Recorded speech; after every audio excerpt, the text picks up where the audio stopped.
வலது கையை இழந்த போதும் IAS அதிகாரியாக வேண்டும் என்ற கனவை விதைத்து 27 வயதில் உதவி கலெக்டர் நாற்காலியில் அவர் கையெழுத்திடும் காட்சி. நாம செம்மையா வாழ்ந்து காட்டுறதுதான் நம்ம வாழவே கூடாதுன்னு நினைக்கிறவங்களுக்கு நாம கொடுக்கிற பெரிய தண்டனை.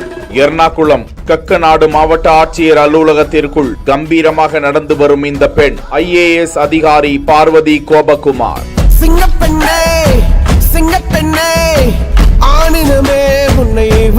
15 வருடங்களுக்கு முன்பு கடந்த 2010ஆம் ஆண்டு 12 வயது சிறுமியாக இருந்த போது தனது தந்தையுடன் இருசக்கர வாகனத்தில் பின்னால் அமர்ந்து சென்ற போது ஒரு பெரிய விபத்து ஒன்றில் சிக்கி பார்வதி தனது வலது கரத்தை இழந்தாள். அதிர்ச்சி மிக பெரியதுதான். ஆனால் அவள் புதிய ஆர்வத்தோடு தனது வாழ்க்கையை தொடங்கினாள். சட்ட படிப்பை முடித்த அவர் சிவில் சர்வீஸ் தேர்வில் 282வது இடத்தை பிடித்தார். விபத்திற்கு முன்பே பார்வதிக்கு தான் ஒரு IAS அதிகாரியாக வேண்டும் என்ற லட்சிய இலக்கு இருந்தது. ஒரு கையை இழந்த போதும் அவர் லட்சிய இலக்கு மீதான நம்பிக்கையை இழக்கவே இல்லை.